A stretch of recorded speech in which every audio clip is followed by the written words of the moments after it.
Now, I spent some time with him before the last game, and he said, Landon, I communicate with my players when they come into camp. We communicate a lot. I sit with all of them. We have conversations, we talk, we catch up. But in the way I do things, when the players are gone, I don't want to be disrespectful. I don't want to step on their toes with their club teams. I let them do their thing, and I'm not communicating with them. And it was interesting because elsewhere in the world, Thomas Tuchel had a little, not a dust up, but similar situation with Jude Bellingham. He said he doesn't reach out to his players if they don't get called in. He'll send them a text or whatever, but he's not having long conversations. So I'm just starting to wonder/see that this is sort of just the MO of either coaches at this level or coaches now in modern football. It's just sort of how they do it. And I don't think it's how I would approach it, but I also don't have that big of an issue with it, to be honest. Not everybody should be treated equally. Like, that's the thing that you have to remember within a team. Agreed.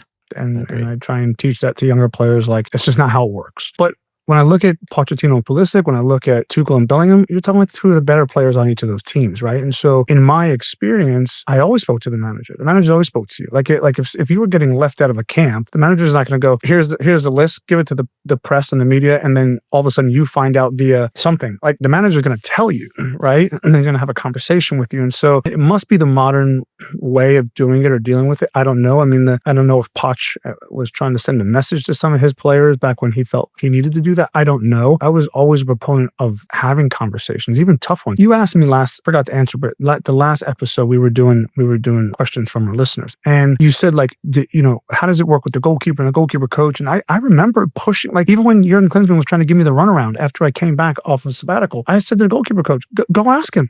You go speak to him. Like, I was having tough conversations. I should be playing. Like, I know he was trying to give me a runaround, but I said, like, I should be playing, and I would speak to the manager and say, like, you're leaving me out? Like, why? Like really pushing it, because they were never going to question my effort. They were never going to question my talent. So, like, I knew I could have those conversations.